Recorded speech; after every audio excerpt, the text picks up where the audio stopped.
Chandra, on behalf of SP IIT Student Chapter and PP IIT Student Chapter, are honored to have with us the graduating batch of 2024 from the Petroleum Engineering Department, who has just embarked on their remarkable professional journey by securing placement at Oil and Natural Gas Corporation (ONGC) and ONGC Videsh. Oil and Natural Gas Corporation, ONGC, is India's oil and gas exploration and production company. As the largest public sector enterprise in the country, ONGC operates across the entire hydrocarbon value chain from exploration and production to refining and distribution. With a strong commitment to technological innovation and sustainability, ONGC plays a pivotal role in meeting India's energy demand and ensuring the nation's energy security. ONGC Videsh Limited, OVL, the international arm of ONGC, extends the company's reach beyond the national border. OVL is dedicated to securing energy resources from India by exploring and developing India and oil and gas projects worldwide. Operating in 20 countries with 39 projects, OVL's strategic acquisition and partnership enhances India's energy portfolio and contribute to global energy security. We are honored to have with us today Nitish Kumar Prajapati sir, Ritik Kumar sir, Shivam Kumar Rai sir, Sumit Kumar sir, Syed Arsalan Nadim sir. First of all, congratulations seniors on securing placements with such a prestigious company. We are absolutely thrilled to have you all here today. Your achievements are truly inspiring, and we are immensely grateful for your valuable time and willingness to share your experiences with us in this session. Before starting with today's session, I request all seniors and batchmates to turn on their cameras if they are comfortable. So, now let's begin with today's session. Our first question is, what factors influenced your decision in exclusively pursue employment with the particular company? Why did you choose ONGC over other companies? Was it just because it is a PSU? नहीं नहीं ऐसा कुछ नहीं था मतलब ONGC was the like first company to visit for placement क्योंकि हमारे time पे क्या हुआ था केन आई थी प्लेसमेंट इंटर्नशिप के लिए तो कुछ लोग मतलब जिनका इंटर्न लगा उनका पीपीओ लगा उसके बाद जिनका नहीं लगा फिर ONGC was the first company to visit in the campus before the day zero तो हम सबने अप्लाई किया था दैट वाज मतलब ऐसा कोई चॉइस नहीं था कि ओएनजीसी जाना है तो केन में नहीं बैठना एसएलवी में नहीं बैठना प्रैक्टिस का बात करना है तो ऐसे ओएनजीसी के बारे में पता नहीं तुम लोग सेकेंड या थर्ड ईयर में हो तो तुम लोग को पता होना चाहिए कि ओएनजीसी इंडिया का 70% से ज़्यादा ऑयल प्रोडक्शन का शेयर है मतलब ओएनजीसी का और ऊपर से ओएनजीसी इंडिया का नेशनल ऑयल कंपनी है तो उसके कारण तुमको बहुत से दूसरे देशों की नेशनल ऑयल कंपनीज में ज्वाइन करने का मौका मिलता है मतलब आराम से शिफ्ट करना बहुत ईजी होता है 3 साल 5 साल का एक्सपीरियंस लेकर तो इस कारण भी काफ़ी एडवांटेजेस है इस कंपनी में ज्वाइन करना बस यही सब फैक्टर्स था ज्वाइन करने के लिए ओवरऑल जॉब सिक्योरिटी है देखो ऐसा कुछ नहीं है जैसा नीतीश बोला कि हम लोग मतलब ड्रीम कंपनी होता है ओएनजीसी बट सिर्फ ओएनजीसी जाना है ऐसा किसी के लिए मन में नहीं था और मैंने मतलब हर कंपनी में अप्लाई किया था और जहाँ भी होना है सब अच्छी कंपनी है और मेरे अकॉर्डिंग हम लोग को सारे कंपनी में अप्लाई करना चाहिए और इनिशियल होना चाहिए कि हम लोग को एक जॉब चाहिए ये नहीं कि हमको ओएनजीसी जाना है या केन जाना है या फिर कोई और कंपनी तो हम लोग का था कि हम लोग जो भी कंपनी आ रही थी चाहे वो इंटर्न के समय में या फिर प्लेसमेंट के समय में हम लोगों ने सब कंपनी में अप्लाई की और ये पहली कंपनी था तो इसमें हो गया तो ऐसा कुछ नहीं है कि हम लोग ओएनजीसी ही सिर्फ भर जाए Moving on to the next question. How many rounds did you undergo to qualify for this company and what were they? ONGC में सबसे पहले तो लाइक सीजीपीए शॉर्ट लिस्टिंग हुआ था जिनका शायद से cut off I think OBC का अराउंड 7.5 के अराउंड था उसके बाद सीजीपीए शॉर्ट लिस्टिंग हुआ उसके बाद एक लिस्ट आया था कि मतलब इतने लोग इंटरव्यू के लिए लाइक क्वालिफाई हुए उसके बाद फिर हमें आईआईटी आईएसएम का जो कोलकाता सेंटर हमें वहाँ जाना था इंटरव्यू के लिए फिर वहाँ पे लाइक एक तो सीजी शॉर्ट लिस्टिंग हुआ दूसरा सेकंड राउंड इंटरव्यू था तो इसमें कोई भी ऑनलाइन टेस्ट या फिर जीडी इस टाइप का ऐसा कुछ नहीं हुआ था तो first was the CG short listing and final interview round बस Okay, sir. Seniors, how we can prepare a strong CV? Should we highlight the area of interest in our CV? How can we strengthen our desired profile of making significant impact from it? If someone is unsure about the area of interest, how should they proceed? Yes, sir. All right, great. So regarding your resume and CV, right? So with resume, it should be like one page, right? All of your stuff should come under like one page. CV can be longer, but mostly companies ask for your resume. Now the thing with your resume is that it should be concise, right? And if you are unsure of like what domain you want to like go in, you should make separate resumes for like different domains. But in case you don't want to make separate resumes, then you should include cross-domain projects, right? So, for example, if I want to go into like petroleum engineering as well as like machine learning, so the sort of projects that I would put on my resume would be some kind of hybrid projects between these two domains. Try to pick up your most relevant projects with respect to like what job profile you're applying to, and other than that, just keep it concise, right? No need to try to like bloat it with unnecessary information. Okay, and I guess that's it. One thing I would like to add, there is a different format for PSU. Like ONGC के लिए तुम्हारा एक अलग format होता है, मतलब जो तुम लोग ऑन कैंपस किसी प्राइवेट कंपनी के लिए यूज करते हो सीवी रेज्यूमे, वो यूज नहीं कर सकते ओएनजीसी के लिए। और स्पेसिफिकली ऐसे ओएनजीसी के लिए उतना सीवी पे मैटर नहीं करता, मतलब हमारे टाइम पे उतना सीवी पे क्वेश्चन आया नहीं था। लेकिन कोशिश किया करो कि जो तुमको आता है वही तुम सीवी में लिखो, बस इतना ही है। हाँ, जो शिवम बोला है कि लाइक जो तुमको आता है सिर्फ वही ऐड करो। ऐसा नहीं है कि तुम अपने सीनियर से या फिर किसी का भी प्रोजेक्ट ले लिया, भले ही तुम्हारा इंटर्न नहीं है तुम्हारा, या फिर ओएनजीसी में तुमने ट्रेनिंग की है, उसमें जो प्रोजेक्ट है भले ही वो डालो। ऐसा नहीं है कि तुम किसी और का प्रोजेक्ट ले लो फिर वो तुमसे क्वेश्चन पूछ सकते हैं, पूरे रिज्यूमे में कहीं से भी क्वेश्चन पूछ सकते हैं। तो वही है, तुम्हें जो आता है वही डालो। Yeah, in ONGC Videsh, they specifically asked us questions from our resume. I wasn't sure whether I just talk about ONGC Videsh or not, but we had like one single round in which they sort of like asked us to come with a resume. It was like during the last few days of the college, right? Last few months.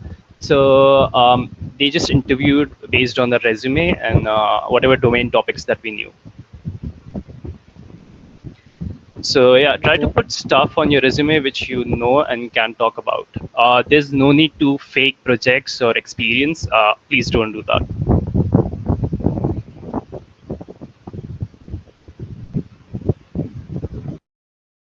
और resume छोटा भी होगा तो चाहिए ऐसा नहीं कि हमको बड़ा करने के लिए कुछ शेयर कर देना। और मेरा रिज्यूमे आई थिंक जितने भी लोग ओएनजीसी में अप्लाई किए थे, जिसका सिलेक्शन हुआ है, उन लोगों में सबसे छोटा था।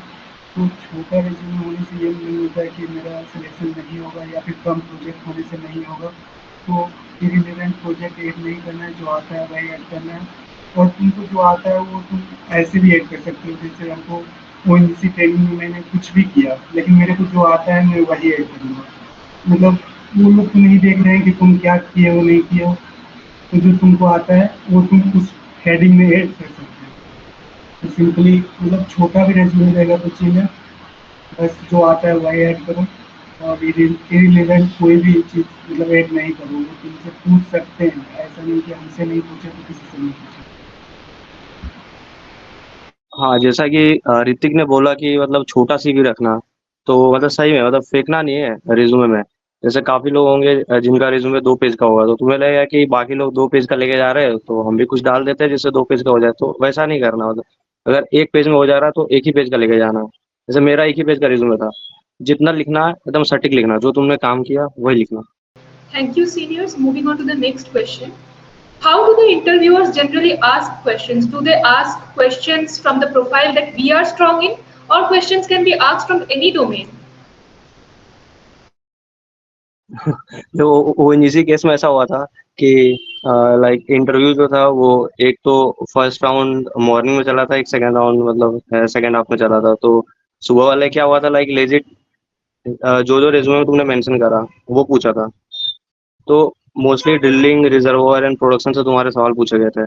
तो और बाकी जो सेकेंड हाफ में जिनका इंटरव्यू हुआ था, तो सेकेंड हाफ में क्या था कि बहुत लोगों ने इस साल रैंडम क्वेश्चंस उन्होंने इनकाउंटर किया, मतलब।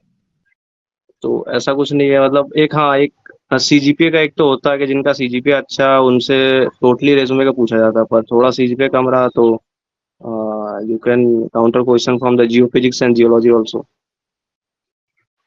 अरे भाई, आफ्टरनून वाले राउंड में तो यार कहीं से ही पूछे जा रहे थे। तो स्टार्ट किए थे रेज्यूमे से एक क्वेश्चन, उसके बाद से कहीं से भी रैंडम पूछा जा रहा है कुछ भी। इसलिए ऐसा नहीं है कि मतलब कोई तुम एक ही टॉपिक पढ़ के जाओ, तैयारी तुमको सब कुछ करके ही जाना होगा अच्छे से। मतलब it was more like a random question answer interview, कुछ भी पूछ रहे थे वो। तो थोड़ा बहुत मतलब सारा टॉपिक का एटलीस्ट थोड़ा बहुत तो नॉलेज रखना।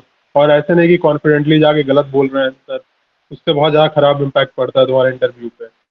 और हाँ, सीजी का होता है इंपॉर्टेंस बहुत ज़्यादा, मतलब अच्छा खासा होता है, 60-70% सीजी का इंपॉर्टेंस होता है। लेकिन अब वहाँ जाके तुम कुछ भी बोल रहे हो कॉन्फिडेंटली, मतलब गलत आंसर बोल रहे हो, बीओपी नहीं बता पा रहे हो, तब वो सब बहुत खराब होगा। मतलब बेसिक क्वेश्चन का आंसर करोगे तो तब भी ठीक है। बेसिक क्वेश्चन का आंसर मतलब अगर गलत कर रहे हो तो बहुत मतलब चांसेस है कि तुम्हारा अगर टॉप सीजी भी है ना, सबसे ज़्यादा सीजी है 9 प्लस भी है तो नहीं होगा।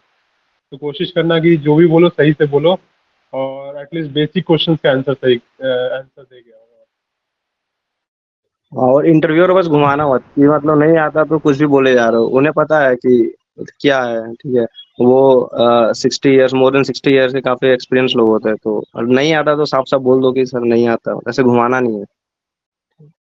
हाँ बिल्कुल, अभी रिटायर होने वाले हैं, मतलब हमारा रिक्रूटमेंट करके खुद रिटायर हो जाएगा। तो ऐसा नहीं है कि मतलब वो हर चीज़ में एक्सपीरियंस में भी बहुत ज़्यादा है उन लोगों के पास, और एज वाइज भी हम लोग से बहुत बड़े हैं, तो उनको सब पता है कि तुम कब झूठ बोल रहे हो, कब ब्लफ कर रहे हो, और कब सच बोल रहे हो।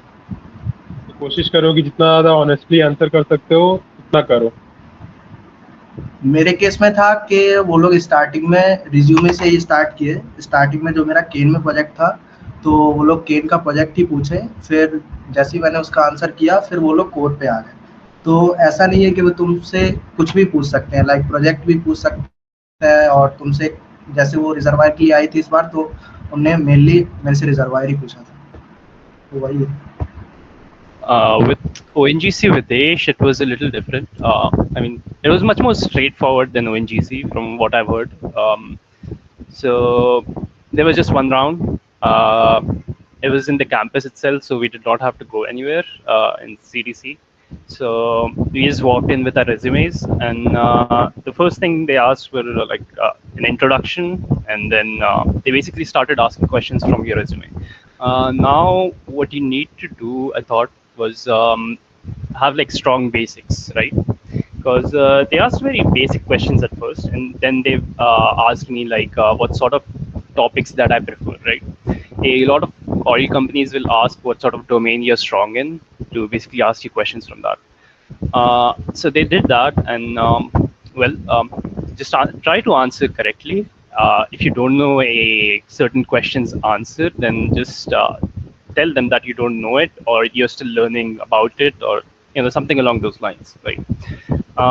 Don't be confidently incorrect, okay? Because that's like the worst thing that you can do.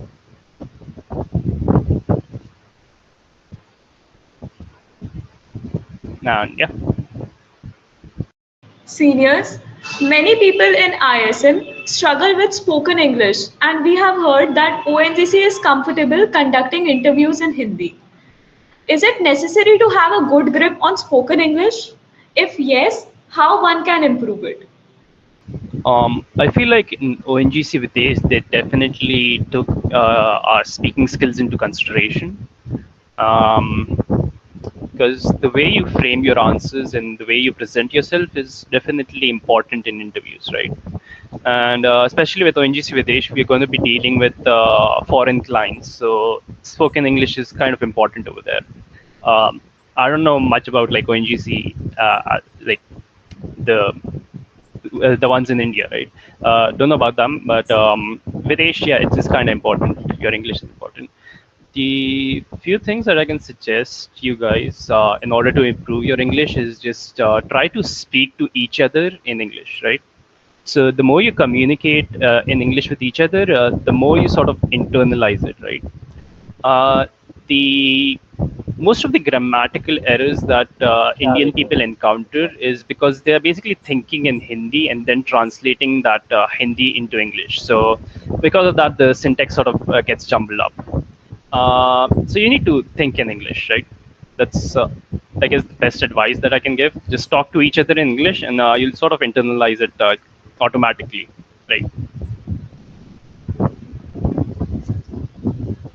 ONGC के केस में उतना इम्पोर्टेंट नहीं था, मतलब तुमको टेक्निकल नॉलेज अच्छा होना चाहिए, बाकी वहाँ पे जाके तुम कितने अच्छे से उनको आंसर समझा पा रहे हो वो ज़्यादा ज़रूरी है। ऐसा कुछ नहीं है कि तुमको इंग्लिश बोलना है या हिंदी बोलना है, जिसमें तुम कंफर्टेबल हो उसमें तुम इंटरव्यू दे सकते हो। तो वो थोड़ा अच्छा था, मतलब बहुत लोग थे जिनको कुछ होता है टेक्निकल पार्ट्स होता है, मतलब नहीं समझा पा रहे थे, तो वो लोग हिंदी में बोल रहे थे, मतलब तो उतना चिल था वहाँ पे। हाँ, वो एक ओएनजीसी का अच्छा था कि मतलब कि मतलब उसमें लैंग्वेज का वो बैरियर नहीं था। जिन्हें अपना इंटरव्यू हिंदी में देना था वो हिंदी में जाके दे सकते हैं। जैसे मेरा पूरा इंटरव्यू हिंदी में चला था, तो मतलब मैं हिंदी में, क्योंकि मैं कॉन्फिडेंट था, तो मैंने अपना पूरा इंटरव्यू, मैंने स्टार्टिंग से एंड तक मैंने अपना इंटरव्यू हिंदी में दिया। हाँ, बीच में कहीं कहीं इंग्लिश बोला था, बट मतलब ऐसा कुछ नहीं है कि ओएनजीसी में अगर तुमने हिंदी बोला तो तुम्हारा कट जाएगा। ठीक है? और पर बाकी मतलब इंग्लिश तो होना ही चाहिए, इंग्लिश इज मस्ट, क्योंकि अब सारी कंपनी तो ओएनजीसी ऐसा नहीं होता। हाँ, सेम जैसा शिवम ने बोला है कि भले ही तुम इंग्लिश में नहीं कर पा रहे हो, बस तुम अपना जो आंसर है उसको तुम अच्छे से बता पाओ, उन लोगों को समझा पाओ और कॉन्फिडेंट रहो। जो तुम बोल रहे हो उसमें तुम कॉन्फिडेंट हो या नहीं, वो ये भी देखना है। Sir, moving on to the next question. Projects are crucial for strengthening our resumes. How many projects should we complete before the placements? And how do we select a project topic? And is it necessary to use programming languages like Python or machine learning, or it can be report based as well? There is no predefined number for how much project you need to put in the resume. But whatever you put in the resume, you must know it all. ऐसा नहीं है कि मतलब 10-15 project डाल दे रहे हैं अभी दिखाने के लिए कि हाँ भाई बहुत ज़्यादा पढ़े हैं, ऐसा कुछ नहीं है। एक या दो ही प्रोजेक्ट डालो, एकदम अच्छे से डालो, तो वो ज़्यादा अच्छा रहेगा। ये नहीं कि 3-4 प्रोजेक्ट डालें और समझा नहीं पा रहे वहाँ बैठ के, क्योंकि वो प्रोजेक्ट पे क्वेश्चन पूछते ही अगर उनको इंटरेस्टिंग लगा तो। जैसे कि सुमित के केस में तो उसका गैस लिफ्ट पे पूरा क्वेश्चन इंटरव्यू चल गया था, तो काफ़ी सही वो है। फायदा मेरा स्टार्ट वो दिया। देखे कि मेरा गैस लिफ्ट डिज़ाइन है, तो वो स्टार्ट ही मेरे से किए कि जो तुम डिज़ाइन किए हो प्रॉस्पर पे, अगर मान लो प्रॉस्पर नहीं होगा अवेलेबल तो तुम कर पाओगे ना। तो वो मेरे से मतलब पूरा कैलकुलेशन पार्ट नहीं पूछा, ब्रीफली वो मेरे को एक्सप्लेन करने के लिए बोला था पूरा गैस लिफ्ट डिज़ाइन। फिर उसके बाद जब मैंने वो समझा दिया फिर वो कोड पे आ गया। और प्रोग्रामिंग लैंग्वेजेस का जहाँ तक बात है, वो कुछ नहीं, मतलब वैसा कुछ ज़रूरत नहीं है, पाइथन वगैरह कुछ नहीं। नॉर्मल एक्सेल पे प्रोजेक्ट बनाओ, या फिर कोई एक थ्योरेटिकल प्रोजेक्ट भी चलेगा। अगर तुम कोई थ्योरेटिकल रिसर्च वगैरह किए हो तो वो भी लिख सकते हो। और बाकी तुम ट्रेनिंग तो करने जाओगे ही अभी, तो उस पर थोड़ा देख लेना, मतलब सही से क्या है। अगर ऑनलाइन ट्रेनिंग हो रहा है तो फिर तो मेरा तो ऑनलाइन ही हुआ था ट्रेनिंग ओएनजीसी का, तो उसमें कुछ नहीं, मतलब जो टॉपिक तुम्हारा स्ट्रांग है, जैसे कि मान लो फॉर्मेशन इवैल्यूएशन स्ट्रांग है तो उसके कुछ टॉपिक्स लिख सकते हो। मान लो मेरा रजिस्टिविटी लॉगिंग है, लेकिन ऐसा नहीं है।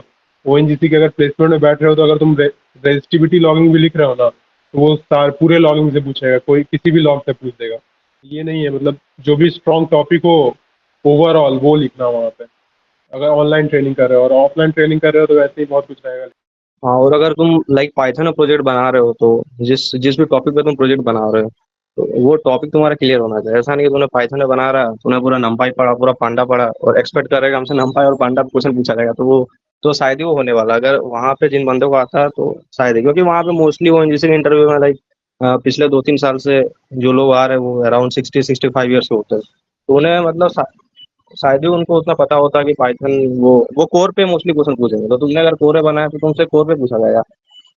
तो जिस पर भी तुम लैंग्वेज में बना रहे हो, तो जिस टॉपिक पे बना रहे हो वो स्ट्रांग होना चाहिए तुम्हारा। Yeah, I agree with Nitish that mostly those people who are interviewing you do not know programming languages explicitly, so they're not going to ask you anything regarding the language.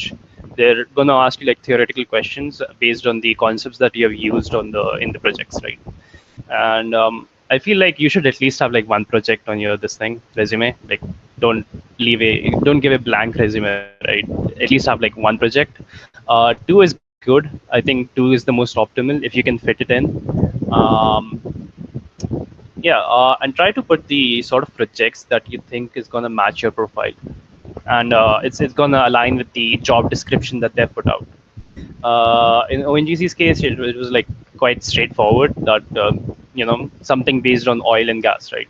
So, but if you're applying somewhere else, just try to match the job description or the role that is given.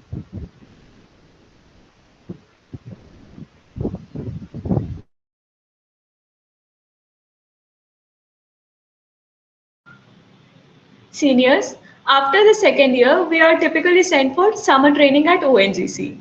How we can utilize this training opportunity effectively and make it fruitful.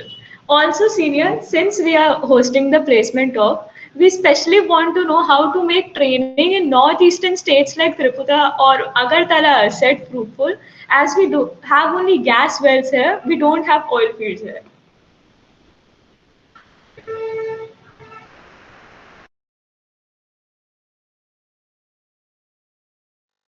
देखो north east का तो उतना idea नहीं, क्योंकि हमारा जो हुआ था मोस्टली महसाना, अहमदाबाद, कैमरे और अंकलेश्वर इस साइड में था। तो जिनका महसाना और अहमदाबाद में था उनका ऑफलाइन हुआ था, और कैमरे एंड अंकलेश्वर वालों को ऑनलाइन हुआ था। तो मतलब जैसे कि हमारा ट्रेनिंग तो 1 महीने का था, तो 1 महीने में मतलब मोस्टली जो तुम्हारा वहाँ विजिट होता है वो अल्टरनेट डेज में होता है, लाइक मंडे गए, ट्यूजडे छुट्टी है, वेडनेसडे गए।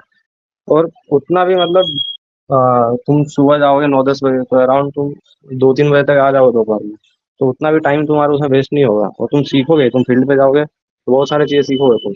तो बाकी तुम्हारा टाइम बचेगा तो उसमें इंटर्न का प्रिपरेशन करना, तो तुम्हारा तो अभी कुछ दिन में इंटर्न का भी इंटरव्यू स्टार्ट हो जाएगा, तो तुम यूटिलाइज कर सकते हो, बहुत टाइम बचेगा तुम्हारे पास। मेरा ऑनलाइन हुआ था, तो मैं ऑनलाइन का बताता हूँ। ऐसे बहुत सबसे ज़्यादा चिल तो ऑनलाइन ही था। एक तो पहले पैसा बच रहा था और फिर टाइम भी बहुत ज़्यादा था। हमारा मतलब वीक में हर दिन चल होता था क्लासेस, 3 घंटे का क्लासेस होता था, तो हम लोग रिकॉर्ड कर लेते थे क्लासेस को, तो वहाँ से बहुत फ़ायदा मिलता है। और अगर ट्रेनिंग वगैरह में जाते हो तो अपने मेंटर का नाम याद रखना, क्योंकि पूछ देता है इंटरव्यू में कभी कभी कि कौन से मेंटर थे जिन्होंने बताया था। और जैसे कि रिग देख रहे हो तो कौन सा रिग था, इटालियन रिग था या किस टाइप का रिग था, वो सब देख लेना, क्योंकि आजकल तो ओएनजीसी में ज़्यादातर सारे के सारे रिग ऑटोमेटिक रिग यूज़ होते हैं। मतलब ऐसा नहीं है कि वहाँ आदमी जाकर ड्रिल कर रहा है, मोस्टली इटालियन रिग्स यूज़ हो रहे हैं। तो वो सब देख लेना, रिग का नाम देख लेना। अगर तुम जीजीएस और सेपरेटर वगैरह पे जा रहे हो तो उसका फंक्शनिंग देख लेना, ये कैसे काम कर रहा है, और नाम भी देख लेना अगर नाम दिया है कुछ तो। वेल पैड देख लेना, कितना कितना वेल पैड है, और नंबर ऑफ वेल्स भी अगर पता कर सकते हो उस फील्ड में, जिस फील्ड में देखने जा रहे हो, वो भी अच्छा रहेगा। ये सब थोड़ा नोट करके रखना वहाँ पे।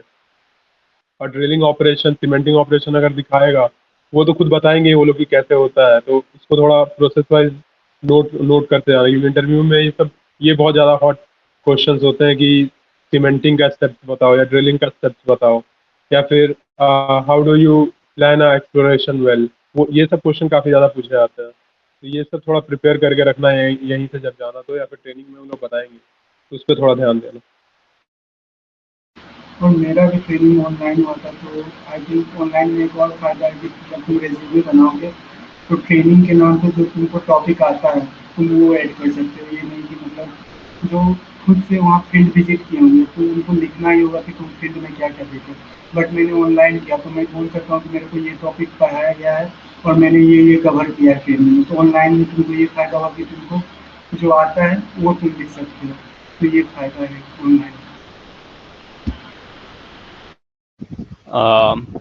My training was in Bokaro. It was offline. I think the most useful parts were the field visits, and sometimes they used to like take classes for us, right? Just teach us some things. A mentor used to come and just teach us something. Apart from that, we were mostly just sitting idle over there. So I guess the best way you can utilize that time is by studying, or like finding something to do. I guess I mean, you would study, right? You wouldn't waste that time, now would you? But yeah, you'll get a lot of free time even if you go physically over there. Now since it was like at Bokaro, so I was able to like go from Dhanbad to Bokaro, like stay in the hostel and like do that commuting every day. But yeah, I think field visits are more important. Just remember what they teach you over there, the sort of equipments that they're dealing with, and the sort of methods that they're using, because they do ask questions about that, right? So in Bokaro, we had a CBM plant, coal bed methane, right? So in my interview, they did ask me about how this thing is done over there, and whatever was like related to that, like what sort of pumps that we are using, what is the mechanism of the extraction of like methane from there, uh, regarding different recovery techniques and other stuff like frackling and everything, right? So this sort of stuff they do tell you over there when you go for training. But yeah, a lot of the time you will be sitting idle. So just grab a book or get some material to read, so you don't waste that time. Okay. हाँ, और तुम जैसे training पे जा रहे हो तो सामने वाला इंटरव्यूअर उसे पता है कि तुम फील्ड पे गए हो, तुमसे पूछा ही जाएगा। जैसे तुम रिग पे गए हो तो रिग कितने टाइप का होता है, तो तुम्हें सीमेंटिंग बताया गया, तुमसे पूछा जाएगा सीमेंटिंग ऑपरेशन क्या होता है। अगर तुम रेज्यूमे में लिखे हो, जैसे तुम्हें सीमेंटिंग पढ़ाया गया और तुमने लिख दिया रेज्यूमे में, तुम्हें आता नहीं है, तो वैसा नहीं करना है। अगर तुम लिखे हो, तुमसे पूछा जाए क्वेश्चन इंटरव्यू में, तो जो ये जरूरी नहीं है कि तुम्हें जिस सेक्शन पे ले जाया गया वो लिखना जरूरी है, तुम्हें वो आता तभी लिखना रेज्यूमे में। ऐसा नहीं कि सीमेंटिंग बताया गया, तुम्हें नहीं आता, तुमने लिख दिया, वो अवॉइड करने की। और एक और बात मैं बोलना चाहूँगा जो अरसलान बोला अभी, अब बुक पढ़ना बहुत ज़्यादा इम्पोर्टेंट है। अभी से मतलब सेकेंड ईयर से ही स्टार्ट कर दो, मैं तो बोलूँगा एटलीस्ट जो भी टॉपिक पढ़ाए जा रहे हैं क्लासेस में, उस टॉपिक को स्पेसिफिक बुक से, क्योंकि वो लेक्चर में तो दिया ही रहता है रेफरेंस बुक वगैरह का नाम, तो उस बुक से रीड करने की कोशिश करो, क्योंकि वो बहुत ज़्यादा हेल्पफुल होता है। और नोट्स बनाने की कोशिश करो, तो लास्ट में जब प्लेसमेंट का टाइम आएगा ना, तो बहुत ज़्यादा हेल्प करेगा वो। अगर तुम, जैसे कि हमारे केस में हुआ था कि हमारा इंटर्न लग गया था पहले ही, तो हम लोग बहुत चिल हो गए थे, पढ़ाई लिखाई छोड़ दिए थे, तो नोट्स भी नहीं बनाते थे।